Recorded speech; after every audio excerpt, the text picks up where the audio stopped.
Hi guys, it's Chill here, hope you all are having a great day. Anyway, this is What If Naruto Was the Son of the Sea Movie 1. Enjoy. Chapter 1. The Afterlife.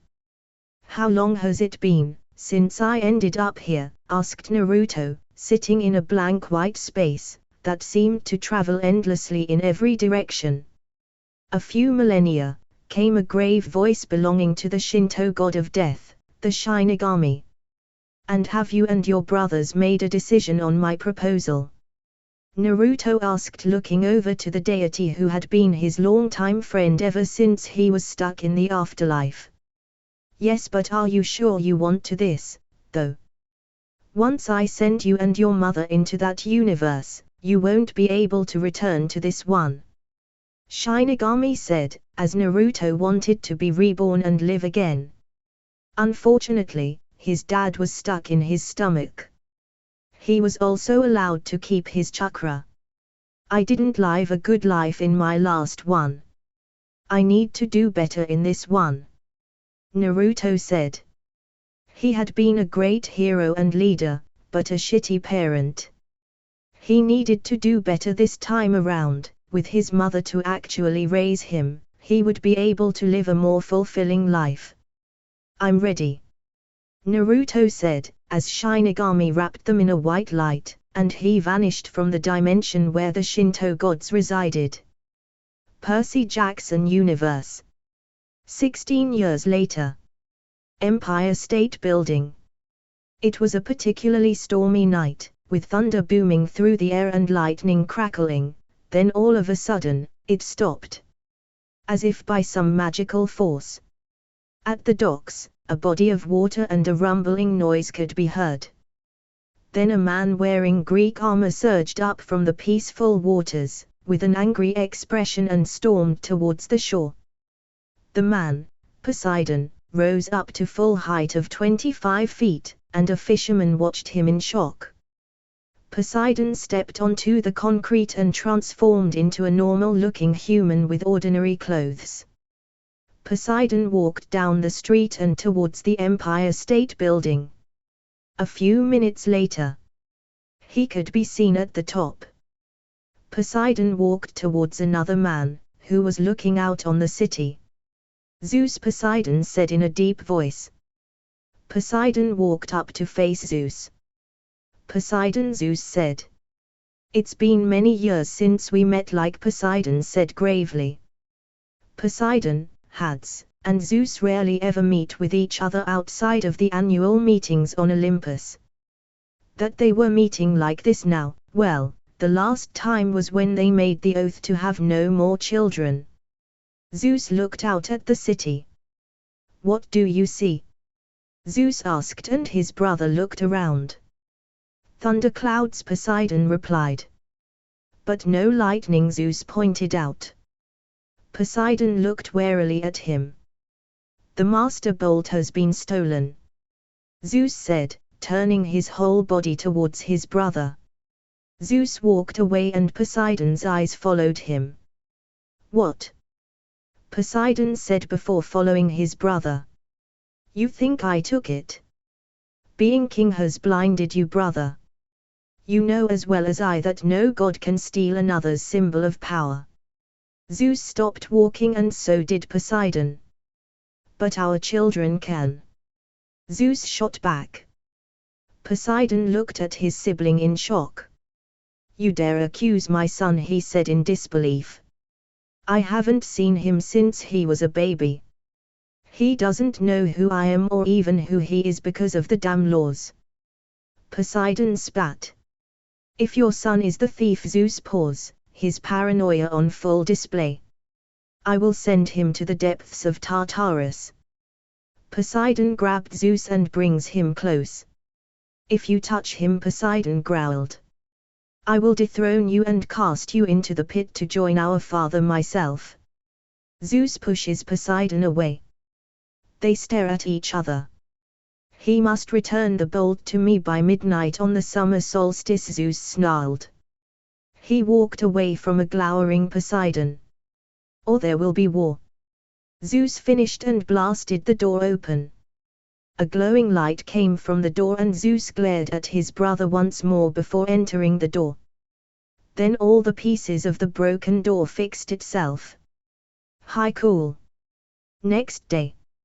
In the bottom of the pool was Naruto Uzumaki, with black hair and purple eyes, sitting and thinking to himself. His life here in this life had been much better so far.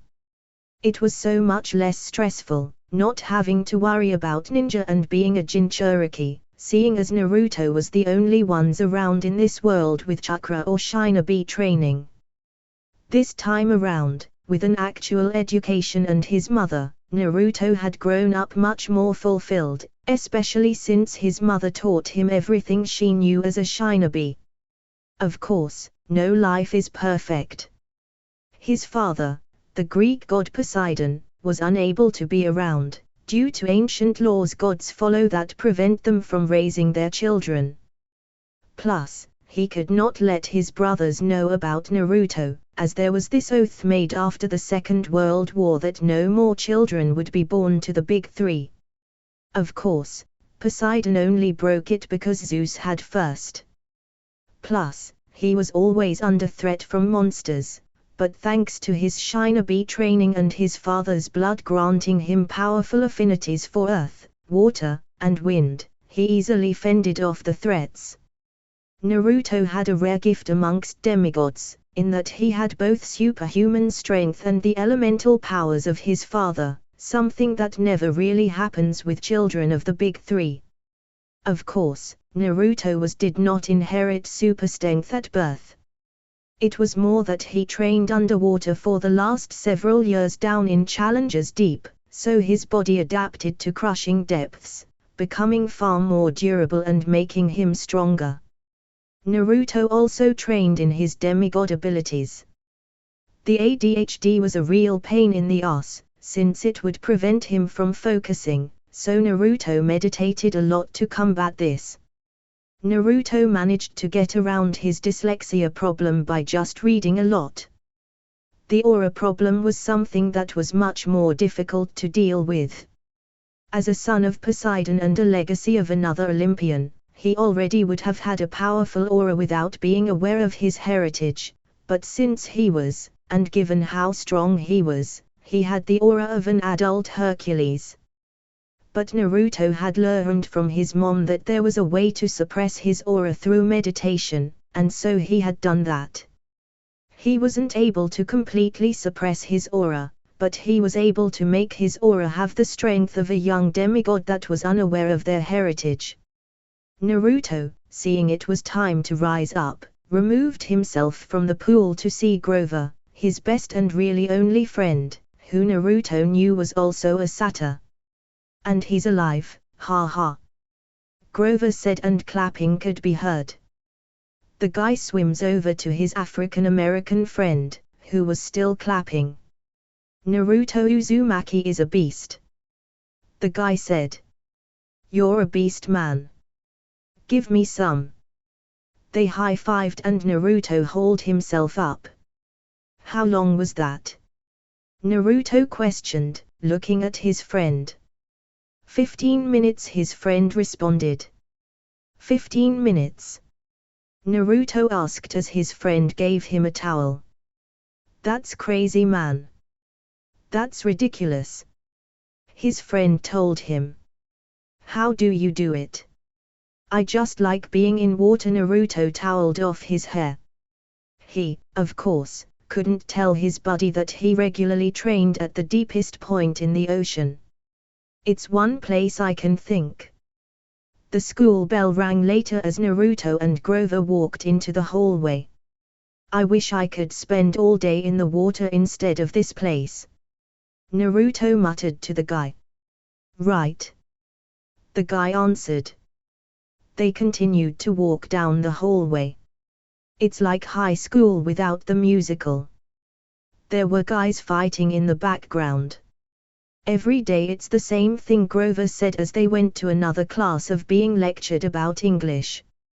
Next day. Museum. Naruto and his friend walking up the stairs. Be prepared. A deep voice said in the back of Naruto's mind, but there was no one there. Everything is about to change, Naruto. The voice said. Naruto stopped, looking around. Everything is about to change. The voice repeated. Poseidon in human size could be seen in the crowd. Dad. Naruto muttered, Poseidon smiling as he heard it. He was staring at Naruto and the demigod caught a glimpse of him, but when the bus whizzed past, he vanished. Naruto frowned, heading inside. Inside, Mr. Bruner was giving a lecture to the class circled around statues. There are 12 Olympian gods. The teacher said. The big three are the brothers, Zeus, Poseidon, and Hades.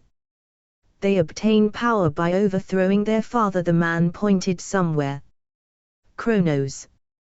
By chopping him into little pieces, just as Kronos had done to his own father. The three gods have been rivals ever since. Always arguing, always threatening war. The teacher stared at Naruto and his friend, who shrugged. The class moved over to another section of the museum. Several occasions they would come down to earth and, how should I put this? The teacher asked. Hook up. Grover offered. The whole class laughed. They would hook up with mortals. The teacher finished. The children of these unions were half god, half human. The teacher looked around. Can anyone tell me what they were called? The man glanced at Naruto. Naruto, he said. Naruto looked at Mr. Bruner for a second before answering. Demigod. Naruto stated. Exactly, Mr. Bruner agreed. Many became great heroes. Mr. Bruner informed the class. Like Hercules, Mr. Bruner said. And Achilles. Can you name another? Mr. Bruner looked expectant. Naruto looked upwards at a statue. There was Greek on the top. It was a painting of Theseus defeating the Minotaur. Theseus, son of Poseidon.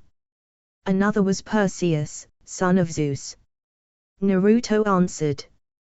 Mr. Bruner nodded. Correct. He stated and wheeled away saying, now over here we have a depiction of Hercules defeating the Nemean lion. The class gathered around the picture. Hercules killed the beast with his bare hands and took the skin as a trophy. Naruto, Mrs. Dodds said. Naruto slowly turned towards her. Yes, Mrs. Dodds. He asked. We need to talk. She told him. He raised his eyebrows, danger sense honed by years of being a shinobi and killing monsters going off in the back of his mind. Okay, he said, following her. Naruto looked back, before following her with a suspicious look. They entered an empty room. So, did I do something wrong? Naruto asked, walking away from her. He turned around. Mrs. Dodds. Hello. He called into the empty room. So, the little monster wants to play games, does she? Where is it? Mrs. Dodds hissed from up on a high platform. Where is what? Naruto looked extremely confused, even though he was playing around with her. Mrs. Dodds bared her teeth. She jumped off and transformed into her true form, which while still human-like, had leathery bat wings, claws, a mouth full of huge ugly yellow teeth, and glowing eyes. Well, that's new, Naruto said in interest. What is one of the Furies doing here? What do they think I stole? I must find out.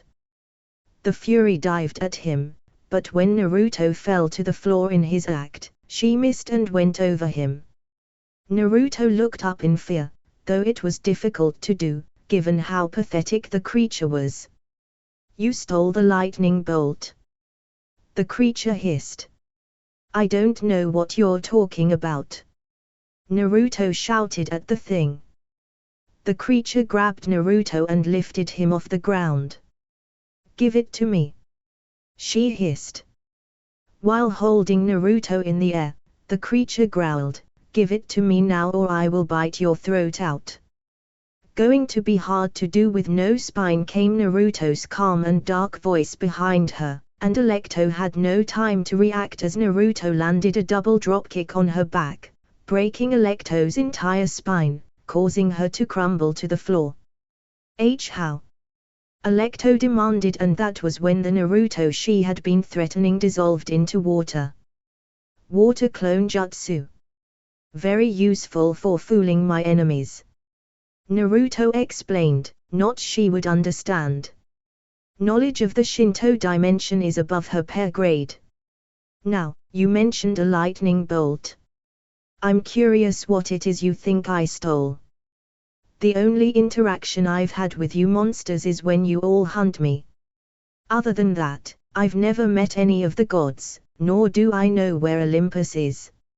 Now then, Naruto said as he cracked his knuckles and pulled out a silver gerber Mark II, which Alecto noted was the enchanted silver that the hunters of Artemis use. You are going to tell me everything.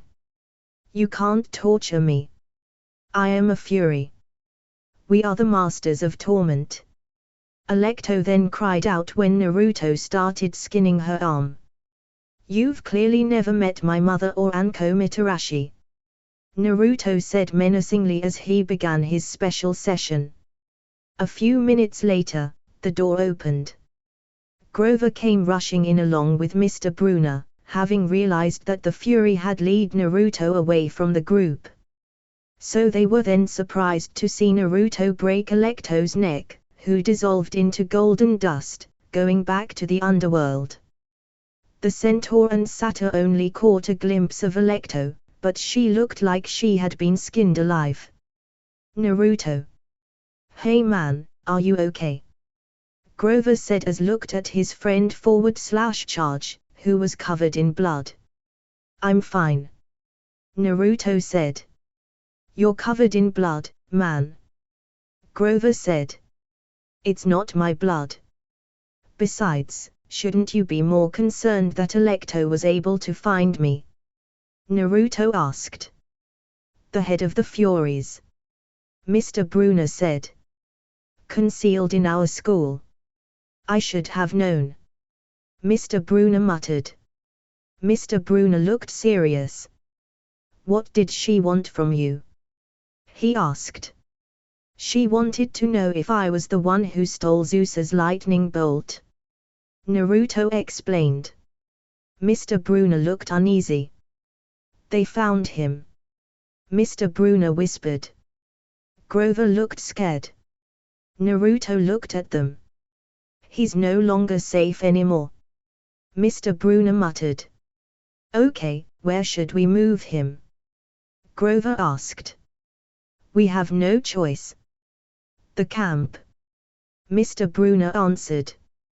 What camp? Naruto asked. They both shot Naruto a look. They think he's the thief. Mr. Brunner informed Naruto's companion. There is no place safe on heaven or earth for him now besides the camp. Mr. Brunner whispered. He looked at Naruto. Naruto. Mr. Brunner said, getting his attention as he gave him a pen. Take this, use it to defend yourself. It is a powerful weapon, use it only in extreme danger. Brunner knows more than he's letting on. Naruto thought as he clicked the pen and it turned into an exquisite and powerful bronze Zephos. What is this weapon called? Naruto wondered. Anaklusmos. Chiron said. Riptid Naruto translated for him, clicking the sword back to its normal form as a pen. Get him to the camp. Mr. Brunner commanded Naruto's friend, and then grabbed him by the shirt. Don't stop for anything and don't let him out of your sight. Grover nodded, looking at Naruto. Okay, Naruto, come on. Come on man, come on! He shouted, running with Naruto following. Once they got outside, Grover started talking again.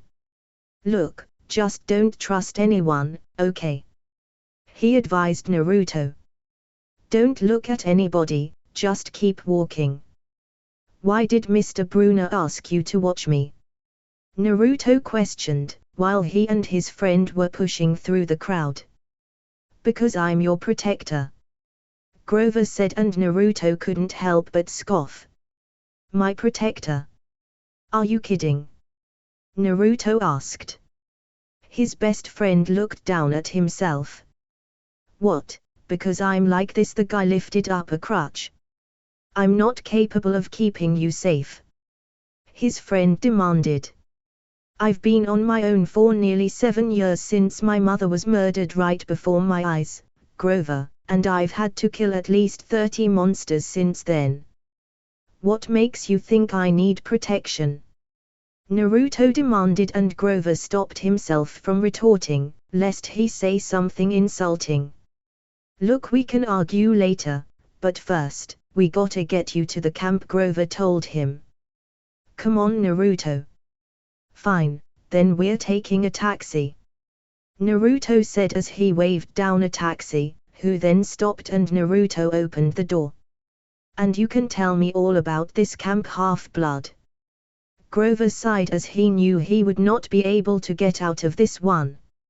Later that night, Naruto had paid the human driving the taxi a large sum of money to drive them to Camp Half-Blood. Meanwhile, Grover had told Naruto everything about Camp Half-Blood. They were still talking when Grover saw something in the rear view. Hey, watch out! The African-American boy shouted at the top of his lungs to the driver. A moo could be heard and the cow hit the hood of the car and bounced off. The car flipped over and they were all screaming. The car was now upside down on the street. Naruto groaned in pain. Grover tried to sit up. Grover, you all right?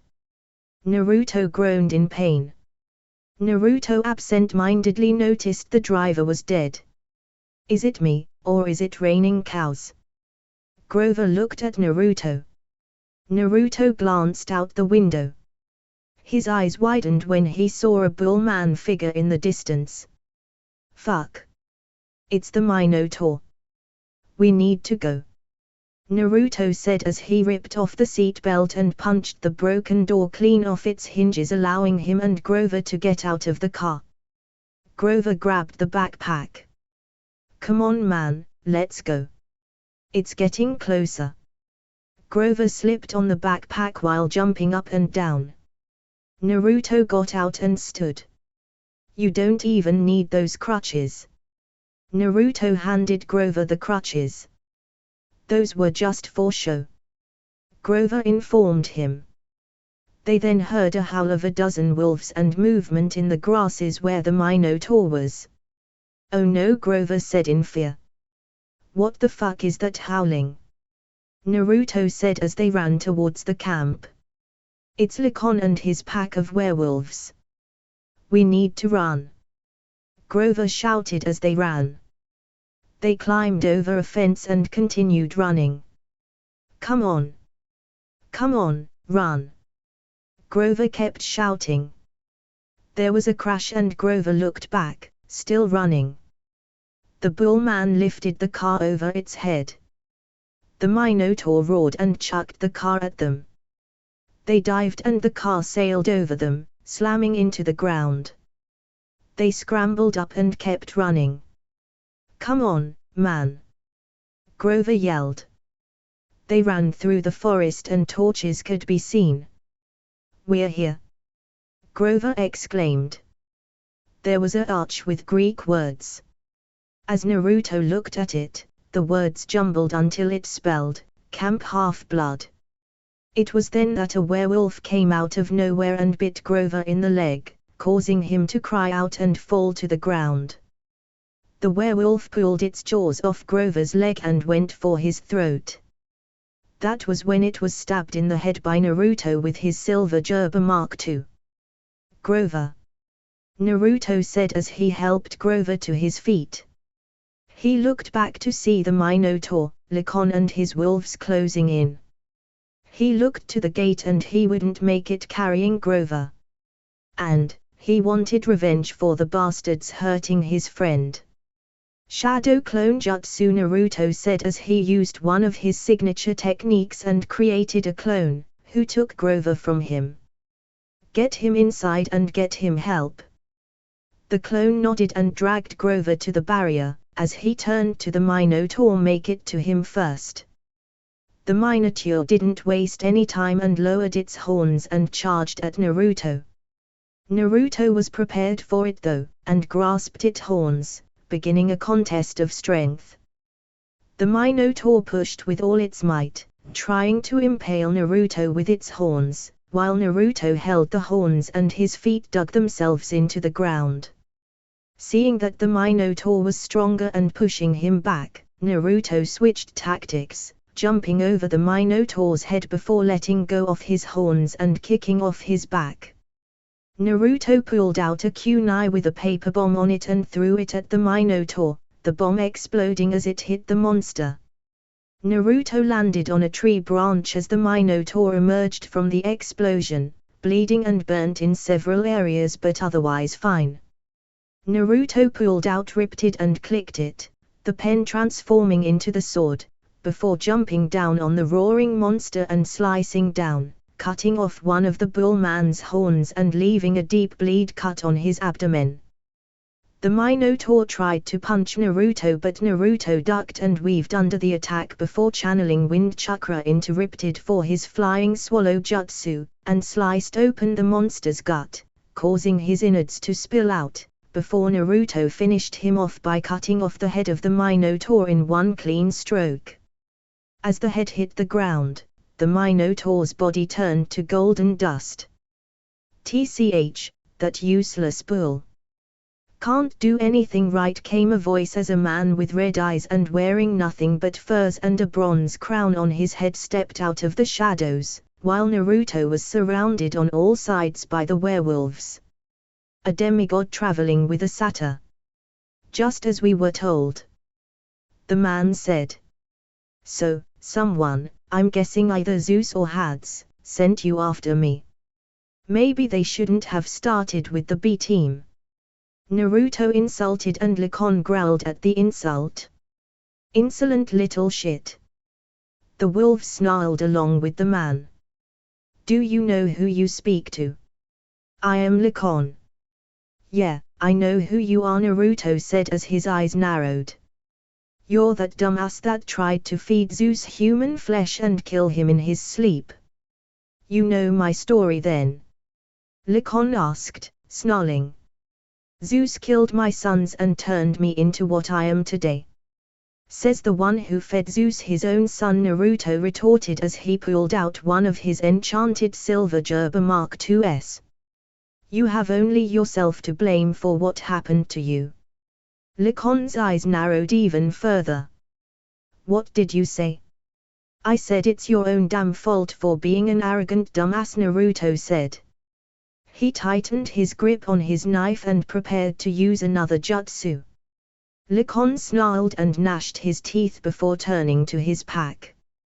"Kill him. Ain't gonna happen," Naruto shouted as he jumped into the air, avoiding being dogpiled and threw the knife before quickly going through a series of hand seals at lightning speed, shouting, "Kunai Shadow Clone Jutsu." As if by magic, the single gerber became 400, unleashing a rainstorm of silver weapons into the pack, killing all of the werewolves except Licon, who had jumped back and watched in horror as the insolent little shit killed his entire pack, their bodies turning to gold dust just like the Minotaur. "You fucking brat!" Licon shouted as he shifted into some kind of furry, muscular hybrid form, but his face, the crown on his head, and the red eyes remained unchanged. "I'll kill you." "Come on," then Naruto said as he pulled his silver gerber out of the ground. "Die. the monster shouted. Naruto braced himself as the hybrid Licon leapt at him. He fell to his back, using his feet to dig into Licon's stomach and flipping the lycanthrope over him into a tree.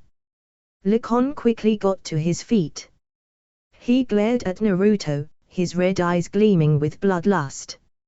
"I'll enjoy feasting on your flesh," Licon said. Naruto crossed his fingers in front of his face. Shadow Clone Jutsu. 10 clones appeared at his side and Licon grinned savagely. "They're not illusions, more meat for the grind. I will feast on your flesh for a week." "That won't be happening," Naruto said, one of the duplicates running forward and stabbing Licon in the back with his copy of Naruto's knife. Licon snarled at the offending clone and backhanded it into a tree, where it landed face first and dispelled. More clouds of smoke followed as Licon ripped through them like tissue paper, the smoke filling the area. "Solid copies," Licon said as he realized what Naruto had done and how he had murdered his whole pack. He had a deep snarl on his face. "You must be killed, you're too powerful." "Not the first time I've heard that," Naruto said as his voice filled the area. Licon turned around to see Naruto delivering a flying kick to his face, sending Licon crashing through a tree. Naruto kept up his attack, running forward with his hand back and a sphere of energy forming. He leapt into the air and prepared to drive his Rasengan into the Wolf King's chest, only for the lycanthrope to roll out of the way. The ground exploded and when the dust cleared there was a massive crater, Naruto's hand hovering over it. That was impressive. Licon had a gleam in his eye. He lifted a clawed hand up to slice through Naruto when another kick connected with his face, sending him flying through another 50 feet. Licon looked up to see the Naruto he had been fighting vanish into thin air and the air ripple to reveal the real Naruto, except he was different. His irises had changed color and had green pigmentation around his eyes that extended to his ears and had a marking on his forehead with a dot in the center. This was Sage Mode. Even though he no longer had a contract with the Toads, Naruto could still use Sage Mode, he just had to go about it a different way, like his mother had. In this life, his mom was a daughter of Demeter, which oddly enough, allowed her to awaken her latent Kekai Genkai she inherited from her grandfather Hashirama, as she was his granddaughter in their old life.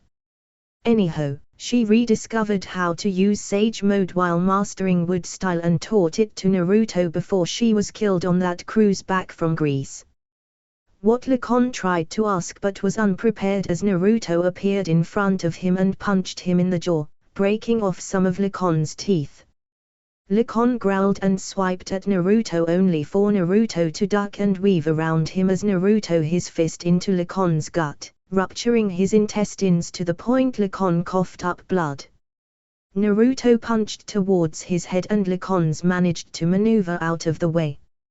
It was then that Naruto's natural energy extended out and made contact with Licon's cheek, allowing the strike to still hit Licon, which sent him rolling away.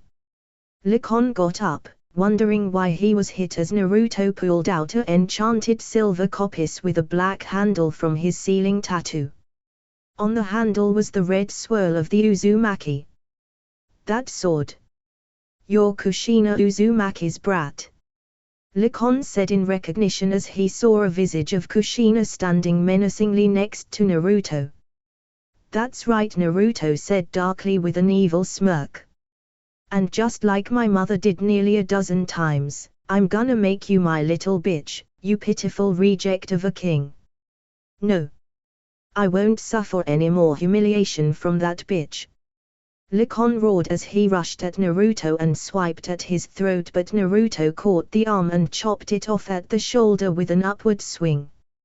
Roaring in pain, Licon swung with his other hand and Naruto's coppice made contact with the Werewolf King's elbow, cutting through the flesh and bone until the arm fell off and Licon was left armless. Licon didn't give up and tried to bite Naruto, but Naruto gripped the armless werewolf by the head and held him back before smashing Licon's face with the butt of the handle 3 times, before Spartan kicking him in the chest, breaking the werewolf's ribcage and sending him to the ground. Licon managed to pull himself back to his feet, but he was in so much pain and just a mess. He looked at Naruto in fear, as the way he was standing, with his sage mode on, the coppice held at his side, Licon's blood dripping off the sword and shadows covering Naruto's body, Licon was reminded of the first time Kushina had made him her little bitch. Licon and his pack had raped and mauled one of the huntresses to death, someone who had been a friend of Kushina's. In response, she killed his entire pack, beat him to a pulp, and skinned him alive until he was begging for death.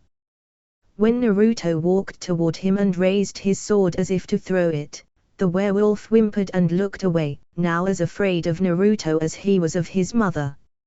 Naruto threw it, but the sword did not hit Licon, instead landing right in front of him. Licon slowly looked away from the sword and to Naruto just in time to see Naruto pull his arm back to deliver an uppercut to his chin, and then darkness was all he knew. Naruto reached up and caught the falling head of Licon, which was dissolving into gold dust like the rest of his body, although Licon's bronze crown remained as a trophy. Naruto gathered the Minotaur horn and walked through the boundaries of the camp, before he exited Sage Mode. His mother had warned him that using Sage Mode in this world was not a pleasant experience, since humans had destroyed much of nature and the wrath and rage of nature was much more prominent here than in the elemental nations. That and the possibility of gaining the attention of Gaia, but in his haste to finish Licon without risking getting bit, he had forgotten that and fell unconscious in exhaustion as some campers were making their way to him. While a group of demigods helped Naruto to the infirmary, an entity stirred beneath the earth. A small tremor was felt in the area that Naruto, the Minotaur, and Licon had fought in. It was searching for the source of whatever had drawn on nature's power. Mostly out of curiosity. Gaia, primordial goddess of the earth, was very interested in Naruto Uzumaki. Very interested. Chapter End. Chapter 2, Settling In. Naruto's Dream. Naruto was standing in a field of ripe wheat with the sun shining down on him. There was also someone behind him. Demeter, Naruto said as he turned around. To see Demeter, the goddess of agriculture and fertility, of sacred law and the harvest, the earth, seasons, nourishment and bread. And his grandmother. Demeter herself wore a bright green dress with a dark cape, which gave her the appearance of fresh plant shoots breaking through fertile earth whenever she moved. She also wore a crown of woven corn leaves and adornments of poppies, and had a sweet distinctive scent of a rainstorm over a field of jasmine. Naruto, it's good to see you. Demeter smiled at the son of her most cherished demigod daughter. You know, I prefer you if you call me grandmother. Sorry, Naruto chuckled, force of habit. It's just, you don't call, text, and hardly even send me messages like this. I am sorry about that, Naruto, but I am bound by the ancient laws. There is only so much I can interfere in your life. And to be honest, I wasn't sure you wanted to see me. I couldn't protect my own daughter, after all, Demeter said sadly. Naruto immediately closed the distance between them and hugged Demeter, who returned the hug. Do not ever think that I blamed you for Mom's death. We were out at sea when they came for us. You're the goddess of earth. There wasn't anything you could do. Now, as much as I'd love catching up, I know this isn't a social call. Naruto said as he pulled away, causing his lovely grandmother to sigh. You used Sage Mode. Demeter said, causing Naruto to groan. I didn't want to risk getting bitten by Licon. As far as I know, I don't have Kurama and the Baiju anymore to fix me up for being stupid. I didn't want to take the risk of losing my chakra and being turned into his little slave, so yeah, I used it," Naruto said. Demeter pursed her lips as she remembered one of the few times she had been able to sneak away to secretly visit Kushina and Naruto, where Kushina had told her all about her grandson's former life and accomplishments. Suffice to say, it was mind-boggling for the 7,000-plus-year-old goddess that her grandson was powerful enough to take on a primordial goddess who could possibly give Gaia or Tartarus a run for their money and win, and then have enough energy left to fight his literal equal, and win, coming out with only a missing arm. "I'm not angry, just concerned. There are maybe 4 gods in our history powerful enough to sense to you drawing on nature's power. Artemis and I are Olympians. One of them, Pan, faded millennia ago, and the other, drawing her attention could be a problem for you," Demeter said. Naruto racked his brain, trying to think of who his grandmother was talking about. Obviously Demeter and Artemis would have been able to sense his use of Sage Mode, but who was the third deity? Suddenly, his eyes widened and he looked back at Demeter. Gaia is supposed to be asleep. Even in their dream, they could feel the earth rumble a bit. She is the earth itself, grandson. Even asleep, she is aware of everything going on here on the surface. Demeter warned in a serious tone, a far cry from her usual overbearing attitude as a mother. Because you drew on nature's power, she is now aware of you, and will be watching you. To do what? Naruto wondered. See if you are a threat, most likely. Beyond that, I have no idea, Demeter said. Remember, she is an enemy of Olympus. She birthed the giants with Tartarus for the sole purpose of destroying us. Be wary of her. Naruto nodded as he understood where she was coming from, though he did not personally agree with it. I will try to be more careful about using Sage Mode in the future. That's the best I can ask of you. You are just as headstrong as your mother was, Demeter said with a smile. I have to leave. I will try to visit you again soon. Remember to eat your Wheaties. You darn woman, you know I don't eat even Wheaties. Ramen for the win, Naruto shouted comically. Just like your mother. Honestly, what is it with you two and your fascination with ramen? It's nothing but broth and noodles.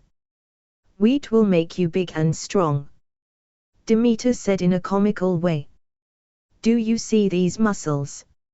Naruto said comically as he flexed his impressive biceps. I grew these with nothing but ramen. Demeter smiled as she was reminded of Kushina telling her something similar. All right, but we are not done with this conversation yet. Demeter smiled as she kissed his forehead and his dream seemed to end. Real world. Naruto moved his head, his eyes shut. Then his eyes fluttered open and he rubbed his eyes with a hand. Naruto, someone said as he woke up, so glad you're alive.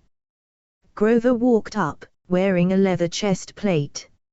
Naruto sat up, holding his head. Ow, he muttered. Naruto finally looked around and took in his surroundings. Let me guess.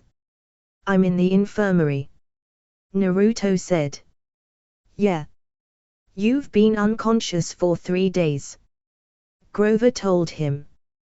3 days? Naruto inquired, shocked. Grover nodded very slightly. Naruto rubbed his head, as he felt like he had a splitting headache and he wasn't sure why. Maybe it was a side effect of using Sage Mode after so long. He'd have to figure that out later. Listen, could you see if you got any more of that medicine you gave me? Naruto had been in and out of it for a few days but remembered them spoon-feeding him something. Nectar, Grover corrected. But sure, I'll get it. You just sit tight. Grover returned pretty quickly with the nectar and gave it to his black-haired friend. Naruto drank all of it in one gulp. When he finished, Grover asked, "Was it good?" "It was amazing," Naruto said with slight bliss. "What did it taste like?" he asked, sounding wistful. Naruto was wondering why Grover didn't take any for himself. "Sorry," Naruto said. "I should have let you taste." Grover's eyes went wide. "No, man. That's not what I meant.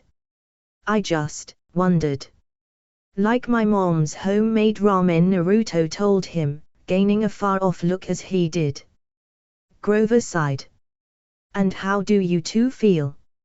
"Like I could bench press Mount Rushmore," Naruto answered as he pulled the covers off and sat up, grabbing the horn of the Minotaur and the crown of Lycon as they walked out. They started walking outside as Grover and him talked. "So, this is Camp Half-Blood," Naruto said, as he looked around. "Yep, this is the place I told you about."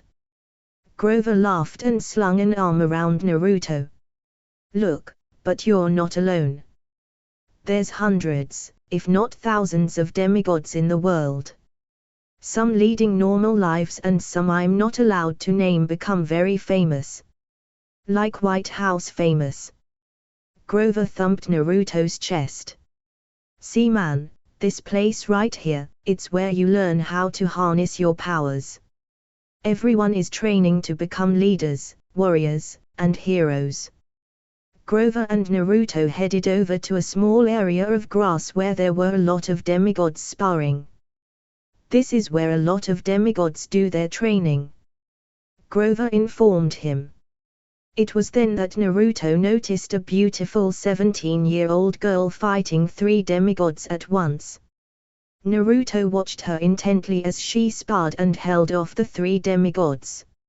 She kicked one guy and blocked the strike that came at her from behind.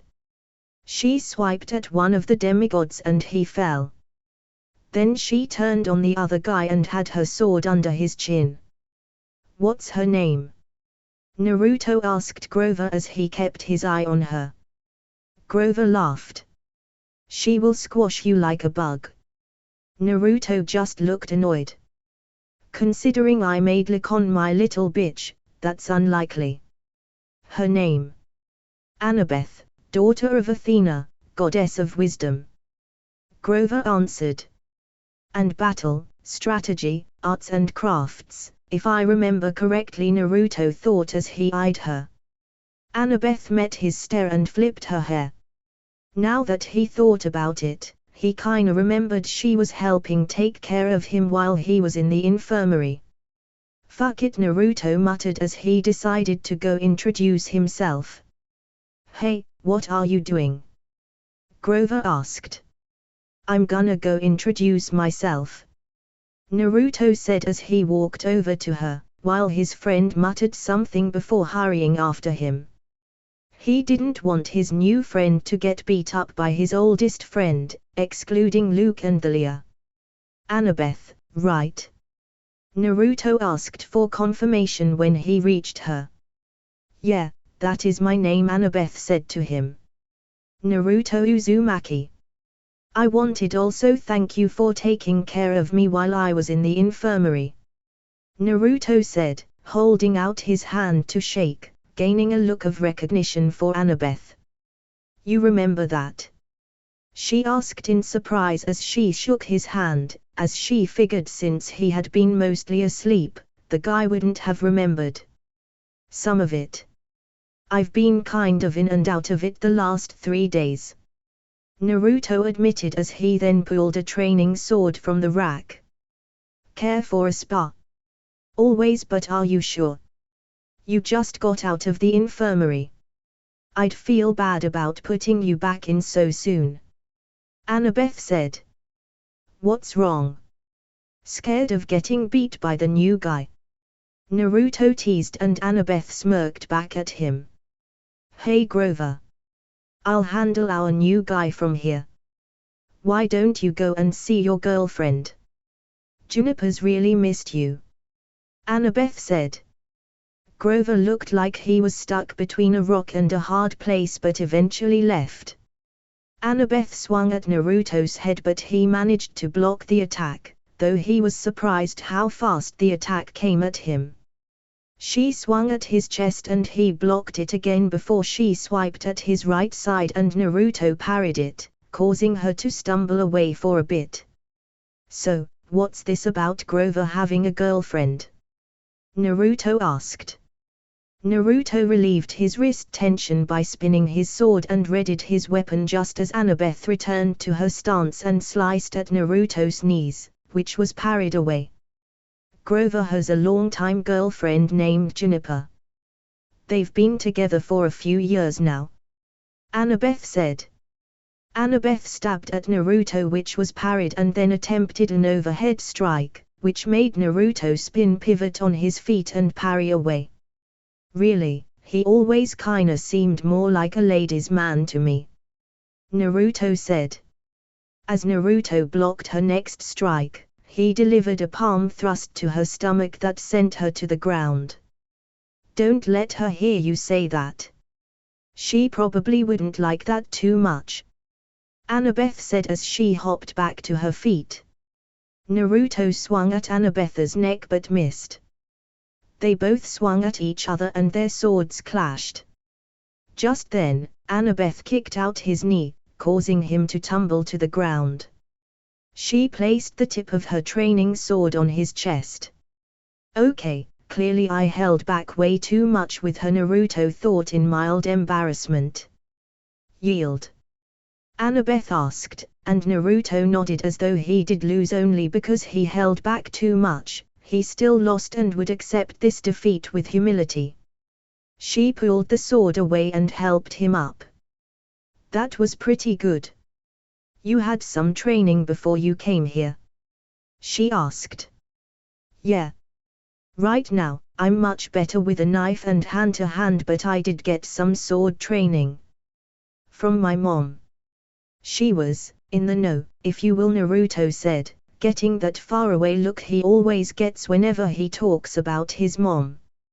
A look that Annabeth recognized. You don't have to talk about it. She said understandingly, a lot of us here have lost a friend or loved one to one of the monsters trying to get here safely. At Naruto's appreciative nod, Annabeth hung up the practice swords and nodded to him. Come on, let's get you over to the big house. Our camp activities director awaits. They walked over to the big house. Down at the end of the porch of the big house, two men sat across from each other at a card table. The man facing them was small, but plump. He had a red nose, watery eyes and curly hair so black it seemed purple.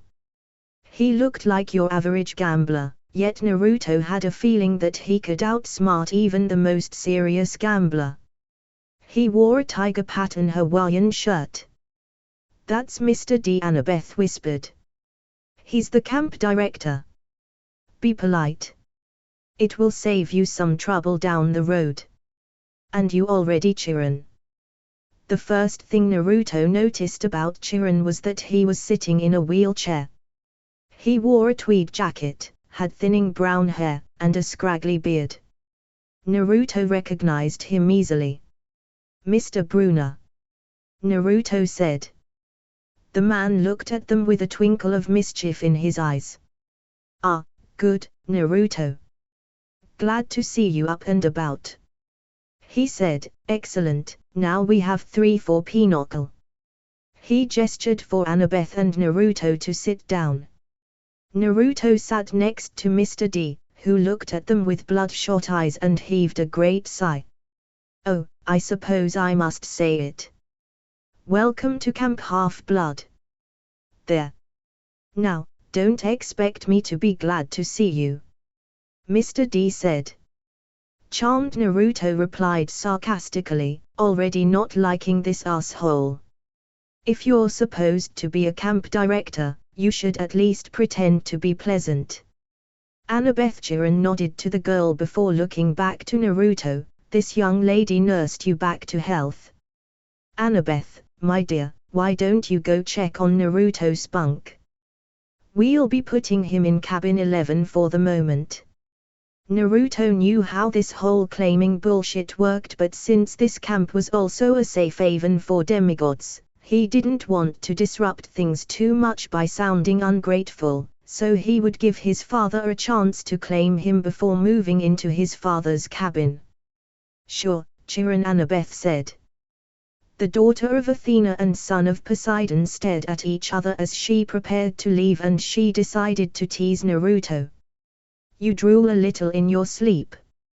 Naruto balked at that and comically fell out of his chair. He didn't expect that to come out of her mouth. Annabeth chuckled and said, "See you soon, Naruto," before she left to go get his spot prepped. So Naruto said as he readjusted himself in the chair. Your real name is Chiron, which makes you the trainer of heroes from Greek mythology. The man gave Naruto a smile. That is true. Naruto then looked at the director as he gathered his cards to play. So, enlighten me, what's the Olympian god of wine and madness doing overseeing a camp of demigods?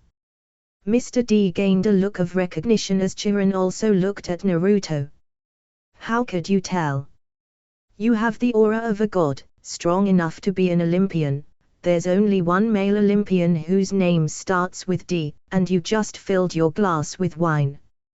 Chateau Mouton Rothschild Poilik, if I'm not mistaken. Naruto explained without looking. Mr. D looked at the wine goblet to see that he had indeed filled it with one of France's most popular wines and feigned surprise. Dear me! He looked at the sky and yelled, old habits. Sorry. Thunder rumbled through the sky again. Mr. D waved his hand again, and the wine glass changed into a fresh can of Diet Coke.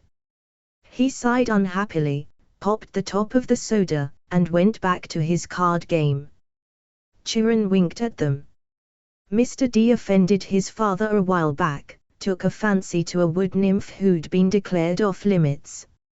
A wood nymph, Naruto repeated, as they played. Yes, Mr. D confessed. Father loves to punish me. The first time, prohibition. Ghastly. Absolutely horrid 10 years. The second time, well, she was really pretty, and I couldn't stay away the second time, he sent me here. Half-Blood Hill. Summer camp for brats like you. Be a better influence, he told me. Work with youths rather than tearing them down. Ha! Absolutely unfair. He sounded like a whiny kid. He turned back to his game. I believe I win. Not quite, Mr. D. Chiron said. He set down a straight, tallied the points, and said, the game goes to me. Naruto looked at his cards and definitely didn't have the cards to win, so he folded. Mr. D narrowed his eyes at Chiron like he was going to incinerate Chiron, but instead he just sighed through his nose, as if he were used to losing to him. He got up, and Grover stood at attention. I'm tired, Mr. D announced. I believe I'll take a nap before the sing-along tonight.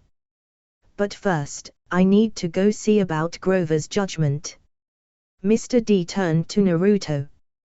Cabin 11, Naruto Uzumaki. And mind your manners. Dionysius then swept into the farmhouse, leaving Naruto and Chiron to themselves. Well, isn't he a ball of sunshine? Naruto muttered sarcastically once he left. Chiron nodded, though he looked a bit troubled. Old Dionysius isn't really mad. He just hates his job. He's been, grounded, I guess you could say, and can't stand waiting another century before he's allowed back on Olympus. Then Chiron gave a long explanation on how the West was actually Western civilization, and how it was a force that moved from place to place, where it eventually moved to America. But for now, Chiron mused. We should get you a bunk in cabin 11. There will be new friends to meet. And plenty of time for lessons and training tomorrow. Besides, there will be s'mores at the campfire tomorrow tonight, and I absolutely adore chocolate. And then he did rise from his wheelchair. But there was something odd about how he did it. His blanket over his legs seemed to stay in place, but his body from the waist kept rising.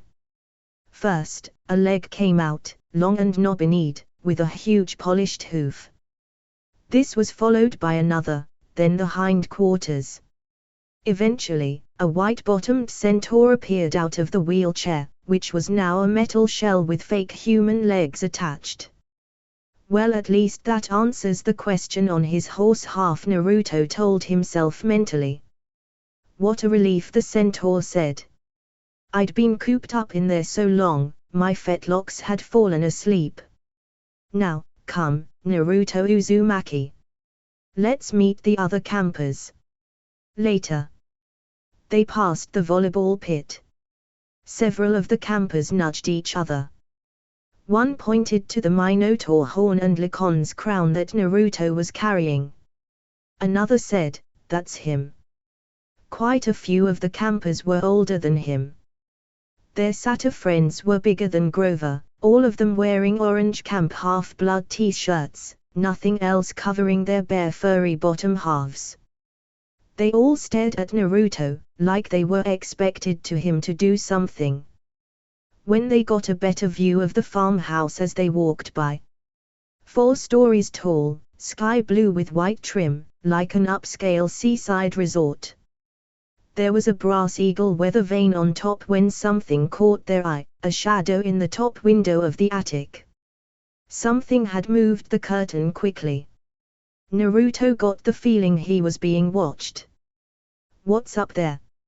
Naruto asked Chiron, seeing the shadow too. The centaur looked where he was pointing, and his smile faded. Just the attic. Somebody lives there? Naruto asked. No, he said firmly. Not a single living thing. Chiron didn't seem to be lying, but he wasn't being on the up and up either. Something made him uncomfortable. Come along, he said, his light-hearted tone now a little forced. Lots to see. They walked through the strawberry fields, where campers were picking bushels of berries while a satyr played a tune on a reed pipe. Chiron told him the camp grew a nice crop for export to New York restaurants and Mount Olympus. It pays our expenses, he explained. And the strawberries take almost no effort. Apparently Mr. D had this effect on fruit-bearing plants. They just went crazy when he was around. Chiron explained, it worked best with wine grapes, but Mr. D was restricted from growing those, so they grew strawberries instead. They watched the satyr playing his pipe. His music was causing lines of bugs to leave the strawberry patch in every direction. When Naruto asked about how they did it, Chiron replied that they were using woodland magic, something only satyrs could do. This led to Naruto to think of Grover, wondering how he was doing with the god of wine. Grove isn't in trouble, is he? Naruto asked Chiron, bringing Naruto out of his thoughts. It wasn't his fault the Minotaur and Lycon's pack showed up, or that I challenged them to a fight. Chiron sighed. He took off his tweed jacket and draped it over his horse half's back like a saddle. Grover has big dreams, Naruto. Perhaps bigger than are reasonable for his age. To reach his goal, he must first demonstrate great courage by succeeding as a keeper, finding a new camper and bringing them safely to Half-Blood Hill. All of which he has done, Naruto argued in favor of his buddy. I might agree with you on that, Chiron said. But it's not my place to judge. Dionysius and the Council of Cloven Elders must decide. I'm afraid they might not see this assignment as a success. After all, Grover was nearly killed himself and had to be helped by you. Then there's the fact he couldn't keep you from challenging the monsters and that you survived only because you had your mother's old weapons. The council might question whether this shows any courage on Grover's part. That's bullshit, Naruto said. I mean, whether he was incapacitated or not, he still brought me here. Mine own faults aside, he still did his job. I agree with you, Naruto Chiron said. But still, Grover's fate isn't mine to decide. Naruto brows knitted together in thought. His first assignment died, right? He asked him, coming to that conclusion. Chiron's long face was the only answer given. Olympus knows, I advised him to wait longer before trying again. He's still so small for his age. How old is he? Naruto wondered. Oh, 34. Chiron answered with a simple shrug. Naruto raised his eyebrow in surprise. Wait, what? And he's only a sophomore? Naruto exclaimed in mild shock. Satyrs age half as slow as humans. Grover has been the equivalent of a high cooler for the past 6 years. That's horrible. Naruto shuddered. Quite, Chiron agreed. At any rate, Grover is a late bloomer, even by satyr standards, and not very accomplished at woodland magic. Alas, he was anxious to pursue his dream. Perhaps now he will find some other career. Chiron looked away quickly. Let's move along, shall we? He diverted, showing that it was likely true. As they got closer, Naruto realized how large the forest. It took up at least a quarter of the valley, with trees from rainforests, in Naruto's opinion. The woods are stocked, if you care to try your luck, but go armed, Chiron said. Stocked with what? Naruto asked before he got it. Monsters and weapons. Capture the flag is Friday night. Typically most campers use the swords and shields here at camp. Do you have your own shield? No, a round shield doesn't work for my style of fighting. The best defense is an overpowering offense. Naruto said, quoting his mother. That sounds like something your mother would say, Chiron said after a moment, before looking guilty at bringing up Naruto's mom. How well did you know her? Naruto asked. She never really mentioned this place. She was the strongest daughter of Demeter I had ever met. The things she could do with her mother's powers defied the traditional yoke of Demeter's children. Many tend to forget that Demeter is an elder Olympian and still very powerful. I was very sad when she left camp after 6 years to join Artemis's hunters, though I must admit, I am glad she didn't stay with them, as I'm sure you'd agree. Chiron said as they walked. The tour continued as they saw the archery range.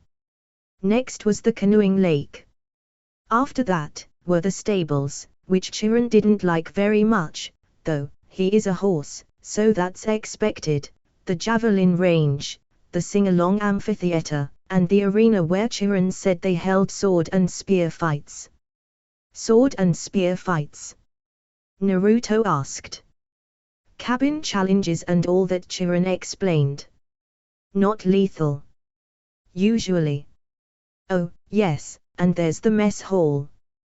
Chiron pointed to an outdoor pavilion framed in white Grecian columns on a hill overlooking the sea. There were a dozen stone picnic tables. No roof. No walls. What do you do when it rains? Naruto asked curiously. Chiron gave Naruto this weird look. We still have to eat, don't we?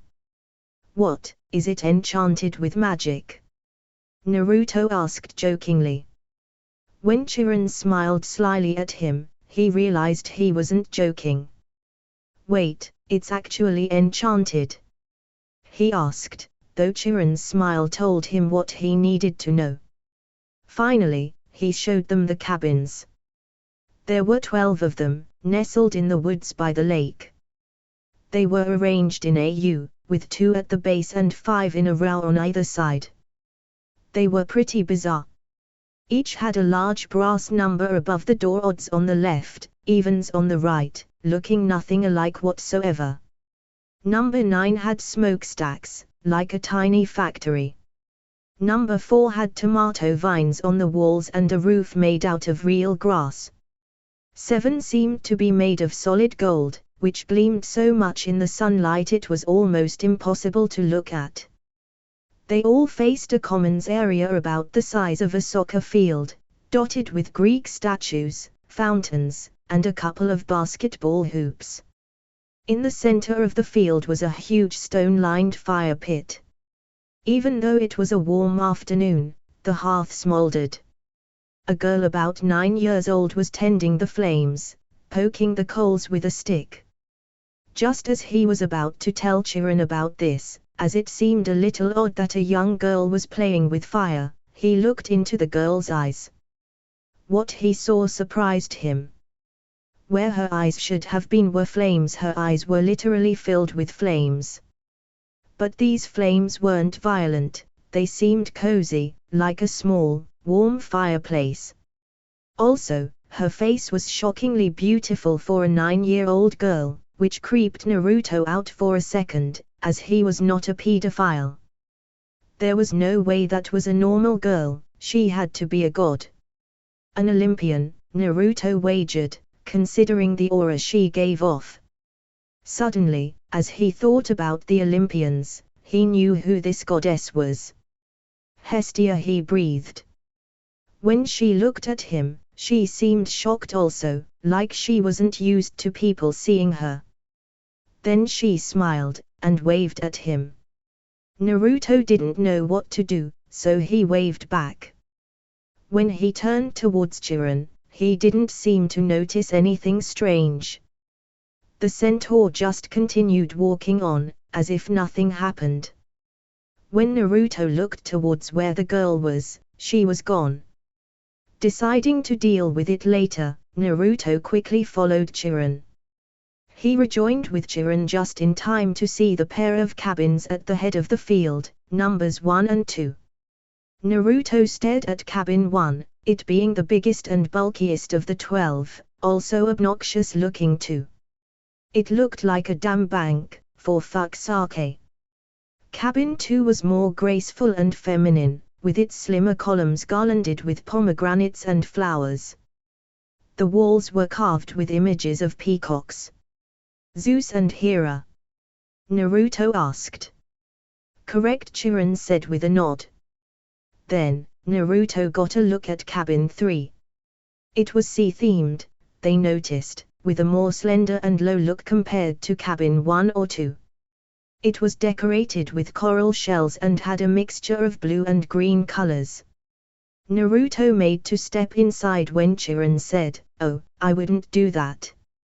But it was too late. Naruto got the smell of the sea breeze, like near the ocean. He felt a calming sensation when breathing it in. Chiron then put a hand on Naruto's shoulders. "Come along, Naruto, there is still more to see." As they got closer, Naruto could see that most of the other cabins were crowded with campers.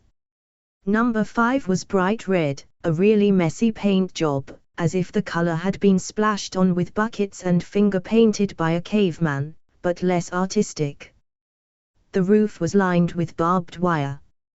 A stuffed wild boar's head hung over the doorway, and its eyes seemed to be moving like googly eyes. Inside, Naruto saw a bunch of mean-looking kids, both girls and boys, shouting over blaring American rock music and arm-wrestling each other like they had nothing better to do.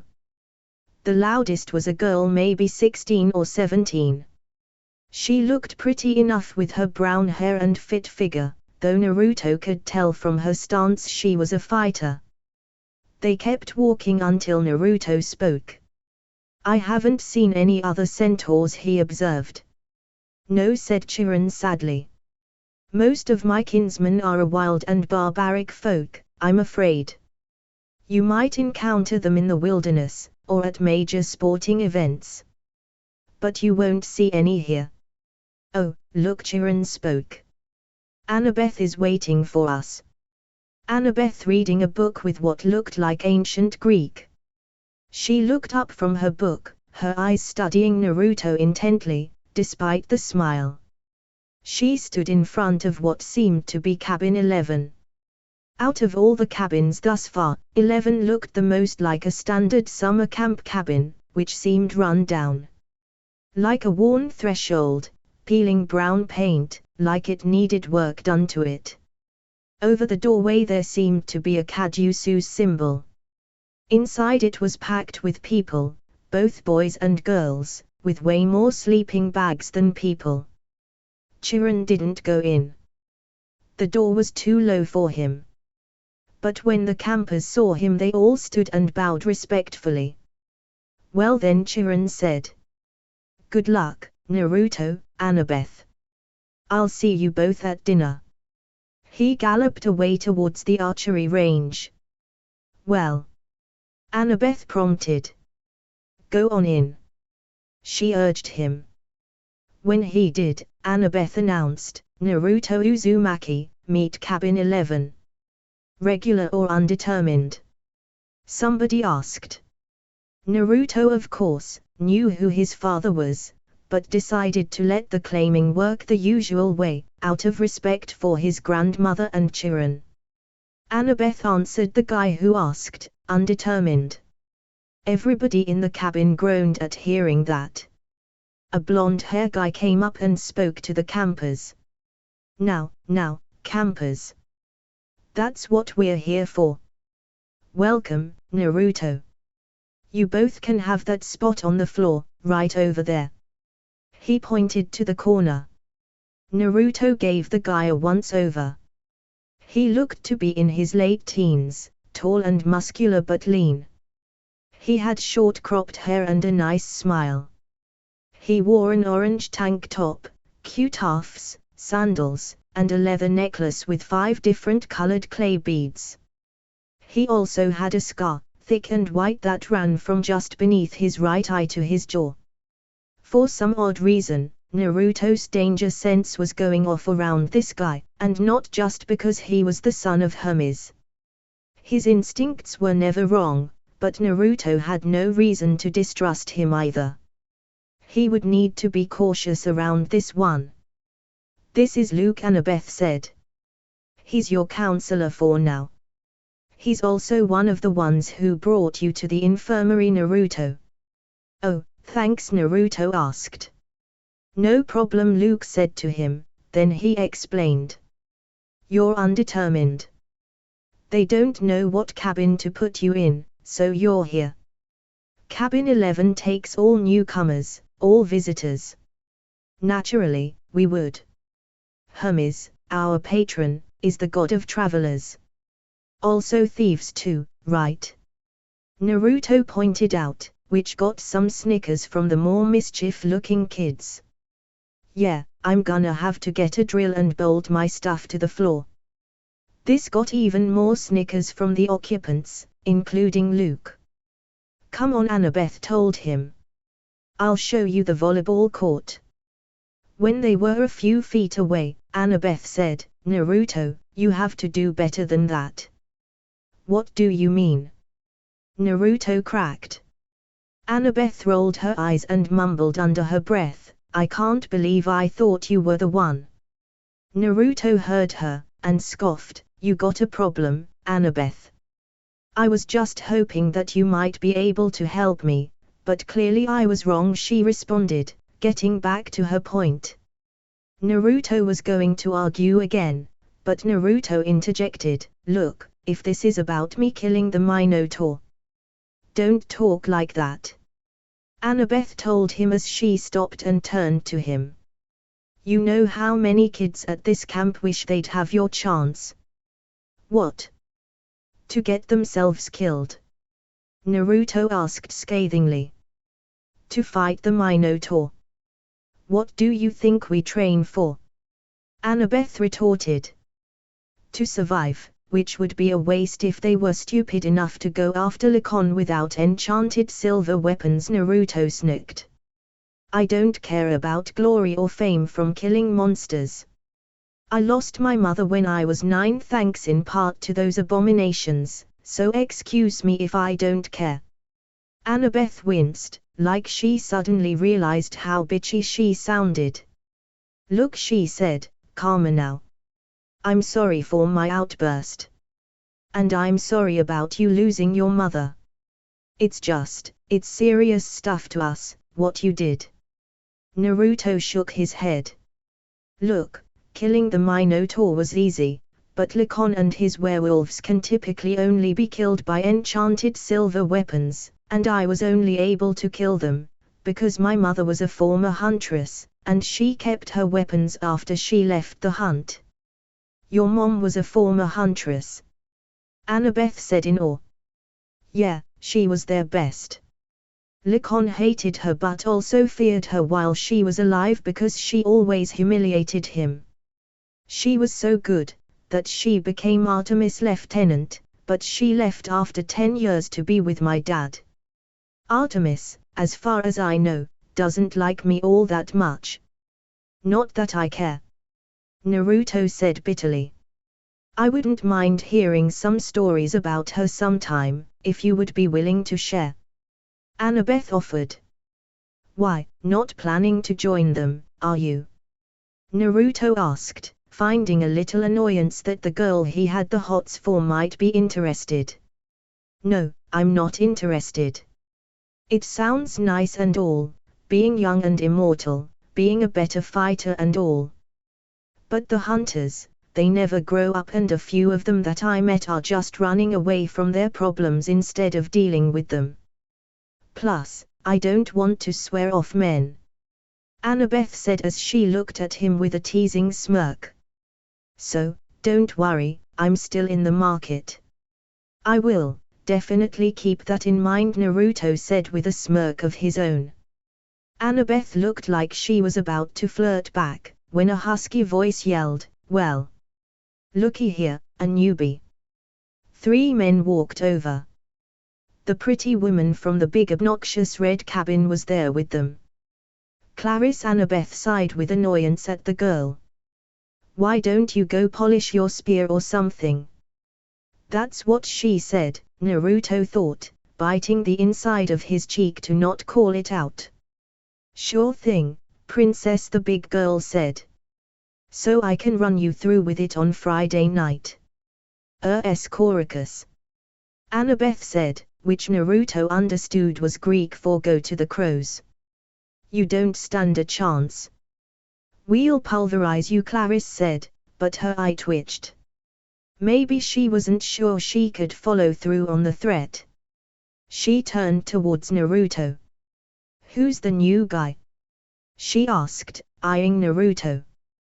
He was hot and looked strong, but Clarice wasn't interested in just looks. Naruto Uzumaki. Annabeth said, meet Clarice, daughter of As. Naruto blinked. God of War. Clarice looked at him with something akin to a sneer. You got a problem with that? Not with you, beautiful. I love a woman who can fight. Now I know someone else I can go to for a good spa, Naruto stated with smile, causing Clarice blink in surprise at his blatant flirting. Though it explains your brother's bad smell. One of her brothers, Sherman Young, growled. We got an initiation ceremony for newbies, punk. Naruto's turned to him and his expression became something odd. Try it. Naruto said coldly, you won't like the results. Annabeth and Clarice saw the look in his eye and would later describe it like a hungry wolf, or a proud lion looking down on the insect that would challenge him. As if he had an air about him that said, I'm the king, bitches.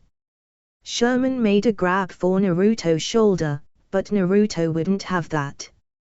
Slapping Sherman's hand away, Naruto kneed him in the chest, knocking him off balance. The son of As almost tumbled over when Naruto grasped his arm and pulled him back into Naruto's waiting lariat, knocking the war god's son to the ground. The other two sons of the war god surrounded Naruto on either side and charged while Clarice hung back. The one behind him threw a punch at his head while the other kicked at him. Naruto raised his arm behind him and his shin, blocking both attacks. Frustrated, the two sons of As attacked him several times, Naruto blocking all the attacks thrown at him without actually move from his position. Naruto then Spartan kicked the one in front of him to the ground and the one behind overreached on his haymaker. Naruto kicked his leg out, bringing the demigod to his knees, before knocking him out with a punch to his jaw. Naruto turned behind him and allowed the last conscious son of As to land a blow on his cheek. Naruto merely turned his head to the side, smirking as the son of As was stunned at how unaffected Naruto was. "So that's it, huh? That's all you got?" The son of As shouted in fury and tried to attack Naruto again, but Naruto punched him in the gut, knocking the wind out of the son of As, before kicking him to the ground. As he tried to rise, Naruto punched him in the jaw while throwing all of his weight behind it, bringing Naruto to one knee as his punch knocked out the son of As. Naruto rose to his feet and looked at Clarice. "Care to try your luck? While I would appreciate the effort, the result will be the same."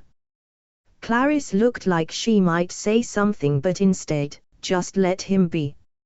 "See you around, Uzumaki," she said with a smirk, already starting to like this confident hot guy, and then walked away. Naruto looked at Annabeth and wondered what she was thinking about. "What?" he asked. "I'm thinking," Annabeth said, "that I definitely want you to join my team in Capture the Flag on Friday." "Oh, joy," Naruto muttered. Later on, after Annabeth left, Naruto walked around deep in thought, his mind wandering so much that he arrived at the stables. He didn't notice until he bumped into someone. He reached out to grab the person falling, noticing that the figure felt feminine. His eyes met dark blue eyes that had a glow to them. Naruto's eyes then took in the rest of the girl's features. She seemed roughly 17. She had silky black hair that he'd only seen in top-notch salons. Her hair stopped at her lower back. She had pink eyeliner and a bit of pink lipstick on her lips, which made her even more prettier. She also wore an orange Camp Half-Blood t-shirt and blue jeans. She seemed to be the most gorgeous girl Naruto ever met. Annabeth and Clarice were hot, but this girl was something else. The girl backed up, rubbing her arm in embarrassment. "Sorry. I wasn't paying attention." "No, it was my fault. I also wasn't paying attention." Naruto apologized. The girl giggled. She stuck out her hand in greeting. "Hi, I'm Silna Begard, nice to meet you." Naruto smiled, pleased she wasn't angry. "Naruto Uzumaki, nice to meet you as well." He shook her hand in greeting. The two kept shaking hands, liking the warmth of each other's hands.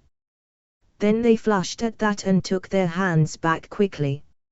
Naruto didn't know how she was having this effect on him. So Naruto started, "Who's your parent?"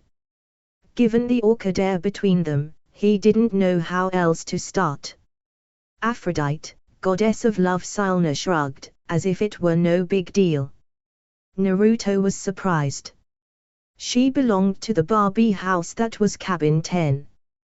But she acted so down to earth. This made Naruto instantly like her for that. Silna's blue eyes widened as she snapped her fingers. "I remember now. You're the guy who killed the Minotaur and Lycon's pack and appeared here 3 nights ago." Naruto nodded, smiling. "Yep, that's me." Hey, after I have a chance to get settled in some, you wanna hang out? He asked in a hopeful tone. He liked this girl and figured he could do with some friends. She smiled brightly, seeming to actually like the idea. Sure. I'd love to hang out with you. Then she waved at him. I'll see you later, she said, walking off into the direction of the cabins. Naruto smiled. He was starting to like it here. Just a little bit. Chapter end. Hope you all enjoyed. Goodbye.